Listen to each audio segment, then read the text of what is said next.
दुनिया भर से सनातन धर्म की सारी खबरों से रहना चाहते हैं अपडेट, तो सब्सक्राइब करें द साइंटिफिक हिंदू को।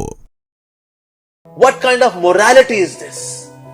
ये किस प्रकार की नैतिकता है कि एक ऐसा व्यक्ति जिसकी 16,108 पत्नियां हैं उसकी पूजा कर रहे हैं ये लोग। दोस्तों, आजकल बैन कल्चर काफी ज्यादा चल रहा है, फिर चाहे वो इस्लामिक देश हो या फिर यूरोपियन कंट्रीज हो, वहां पर हमें ये देखने को मिल रहा है तमाम नए नए संगठन बैन हो रहे हैं। और जब संगठनों की बात आती है तो हिंदू धर्म से जुड़े भी कई संगठन हैं जो धार्मिक कार्य कर रहे हैं। ठीक उसी तरह अगर विभागीय परिप्रेक्ष्य में देखें तो वो इस्लाम में भी कई संगठन हैं, लेकिन उनको बैन किया जा रहा है। उदाहरण के लिए अगर वर्तमान में जो सिचुएशन है अगर उसकी बात करूं तो अमेरिका जैसे राज्यों में हम ये देख रहे हैं, चाहे वो फ्लोरिडा हो, कैलिफोर्निया हो या टेक्सास हो, वहां के गवर्नर ने कई सारे मुस्लिम संगठनों को बैन किया है। The ban on Sharia law in Texas is now strengthened. तो मुस्लिम संगठन जैसे मुस्लिम ब्रदरहुड हो गया, ये सबसे बड़ा संगठन है जो कि कई देशों में काम कर रहा था। इनका ये कहना था कि हम इस्लाम से जुड़ी चीजों को प्रमोट करते हैं, बढ़ाते हैं, लेकिन इनको बैन किया जा रहा है। ये तो एक संगठन है। वहीं भारत में भी तमाम तबलीगी जमात जैसे संगठनों पर बवाल मचे हैं, कई बार ये संगठन बैन भी हुए। उसी तरह इस्कॉन को बैन करने की कोशिश एक क्रिश्चियन से भरे हुए स्टेट में, कंट्री में करने की कोशिश की गई थी, उसको बैन करने की कोशिश की गई थी और सीधे तौर पर भगवान को ही चैलेंज कर दिया गया था। भगवान श्री कृष्ण पर केस किया गया था, कहा गया था कि ये चरित्रहीन है और उनके बारे में काफी ज्यादा गलत अफवाहें फैलाई गई थी। There's that court case in Poland. You know, that was someone who had split off from ISKCON and was preaching in Poland. And he made some girl a devotee, and her mother complained to a Christian nun. Poland's a Catholic country. She went to court against this devotee. So in the court, the Christians were saying these people are immoral. They believe in a God with 16,000 wives. So the judge said, what do you have to say to that? You've heard this story? No. So then the devotee said, well, ask this nun what vows she took when she became a nun. She said, well, I can't say it's. He said, I'll tell you. She promised that only Jesus would be her husband. So how many wives did Jesus have? When all these nuns promised that only Jesus could.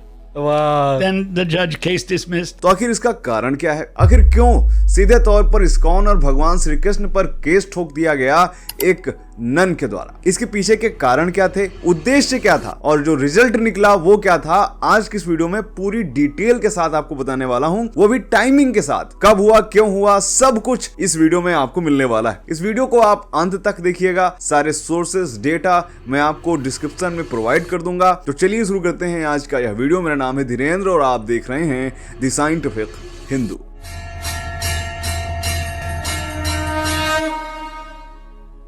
तो दोस्तों, ISKCON की बात करें तो 1966 में स्वामी प्रभुपाद जी द्वारा शुरू किया गया था और उस समय हरे कृष्ण हरे रामा ही इनका मंत्र था, जो कि आज भी है। और नशे और ड्रग्स में लिप्त रहने वाले यूरोपियन समाज को असली राह पर लाना, वेजिटेरियन फूड बांटना, भगवान श्री कृष्ण की कथाएं सुनाना, यह सब उद्देश्य था उनका। और 1970 में पूरे यूरोप में भगवान श्री कृष्ण और भगवत गीता की एक तरह से सुनामी आ जाती है। सैकड़ों नहीं, हजारों नहीं, बल्कि लाखों की संख्या में देशों में जो युवा हैं, जो उस समय क्रिश्चियंस थे, वो सनातन धर्म को अपनाने लग जाते हैं। वो भी सर मुंडवाकर, भगवा वस्त्र पहनकर सड़कों पर नाचने गाने लगते हैं। और यही भगवान श्री कृष्ण की भक्ति की लहर एक दिन पहुंचती है पोलैंड में।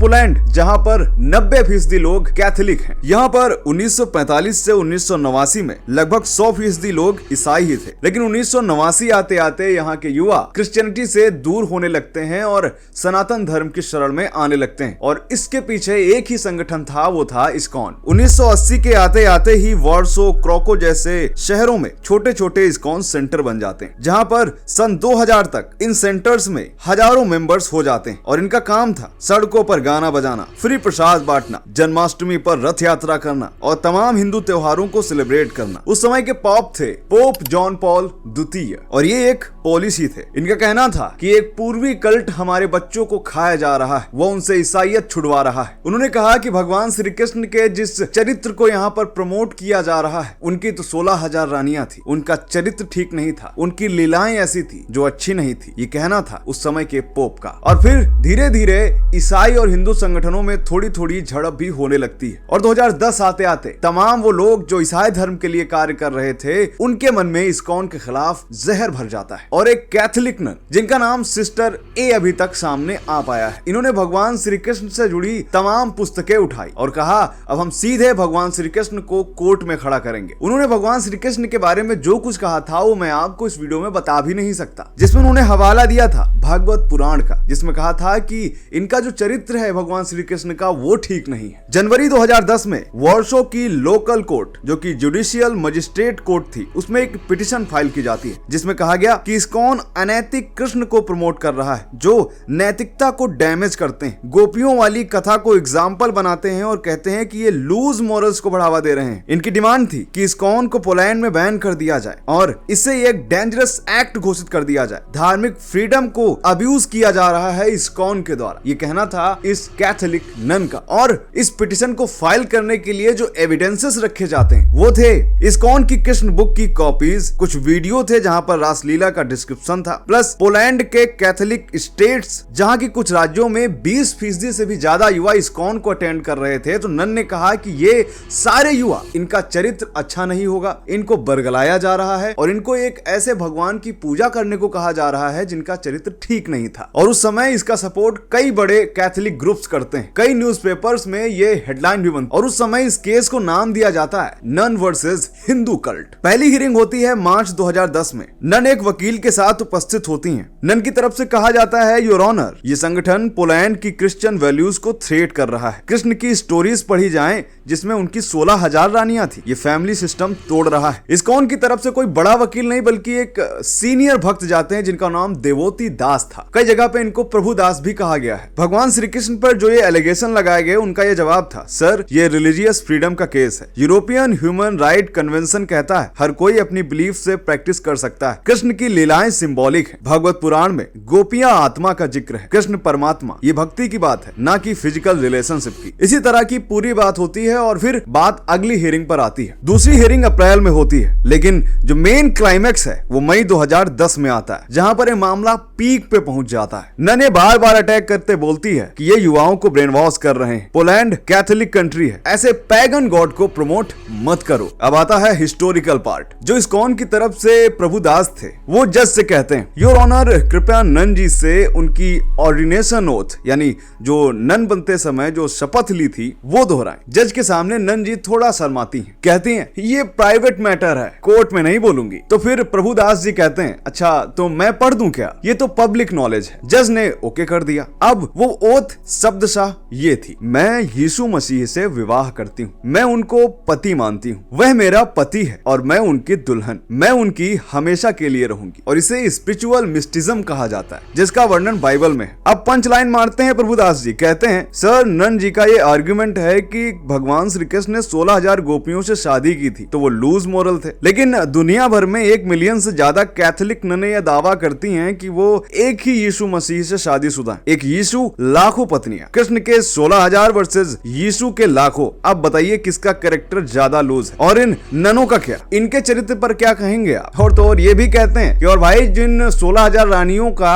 तुम जिक्र कर रहे हो उन्होंने भगवान श्री कृष्ण से शादी नहीं की। दरअसल मामला यह था कि उनको एक राक्षस हरण करके ले गया था और फिर भगवान श्री कृष्ण ने उन 16,000 गोपिकाओं को उस राक्षस का अंत करके उनको छुड़ा है। और फिर उन रानियों ने कहा कि भाई अब हमको कोई स्वीकार नहीं करेगा, अब आप ही हमें स्वीकार करिए। उन सभी ने कहा कि एक राक्षस हमें हरण करके ले गया था, अब हमारे चरित्र पर उंगलियां उठेंगी। तब ये गोपिकाएं ये कहती हैं कि आप ही हमारे पति बन जाइए, आप हमें स्वीकार करिए। तो उन सभी 16,000 रानियों ने भगवान श्री कृष्ण को एक पति के रूप में माना और भगवान श्री कृष्ण ने उन्हें स्वीकार किया, ना कि एक एक करके उन्होंने सबसे शादी की थी। और ये बात कह के जब प्रभुदास जी खड़े होते हैं तो पूरे कोर्ट में पिन ड्रॉप साइलेंस था। जज मुस्कुराते हैं और पूरा कोर्ट रूम तालियों की गड़गड़ाहट से भर जाता है और ये केस यहीं पर खारिज कर दिया जाता है। और अगले दिन इस्कॉन भक्त काफी खुशी में थे। वो जगह जगह पर भगवत गीता की प्रतियां बांटते हैं, पोलैंड में जगह जगह पर जश्न मनते हैं और सबसे ज्यादा हैरान थे और दुखी थे, गुस्से में थे ये कैथोलिक वाले। एक नन ने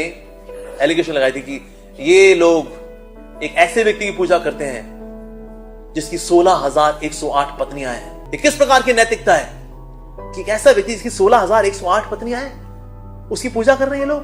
क्या है ये? Are they blind? Are they dumb? What they are? Court case.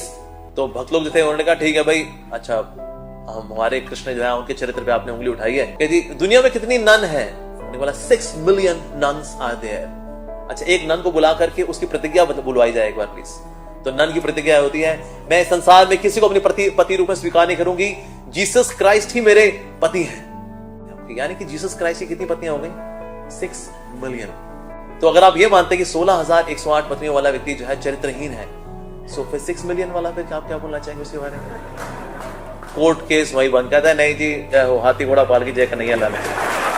इस केस का इतना ज्यादा इंपैक्ट पड़ता है कि पूरे पोलैंड में 20 से 30% जो युवा थे वो इस्कॉन सेंटर को और ज्वाइन करते हैं, यानी 20 से 30% की बढ़ोतरी होती है इस्कॉन मेंबर्स में। वॉरशॉ मंदिर में और ज्यादा भीड़ देखने को मिलती है और ग्लोबल तौर पर कहा जाता है कि भगवान श्री कृष्ण की ये जीत हुई। आज भी तमाम इसके प्रूफ्स इंटरनेट पर भरे पड़े हैं, जैसे कि जो पोलिस पेपर है गजेटा वेबरेचा, इसमें भी छोटी सी कवरेज की जाती है। इसके अलावा दिसंबर 2010 से कई सारे ब्लॉग सामने आते हैं, जैसे हिंदू केरलम, भारता भारती और ऑर्गेनाइजर मैगजीन, इन सब में ये फुल स्टोरी छपती है। इसके अलावा European court of human rights के रूल और स्ट्रॉन्ग किए जाते हैं और इसका उदाहरण एक बहुत बड़े केस में भी दिया जाता है, जैसे आपने सिख टर्बन बैन में भी ये देखा होगा। तो यानी इस्कॉन का ये जो केस था उसने पूरी तरह से कैथोलिक प्रोपेगेंडा की पूरी नींव हिला दी और इसका जो रिजल्ट निकल कर आया उसने न सिर्फ कट्टरपंथी कैथोलिकों का मनोबल तोड़ा और उनकी जो बढ़ती हुई हिंसा थी इस्कॉन और हिंदू संगठनों के खिलाफ उनका मुंहतोड़ जवाब दिया, बल्कि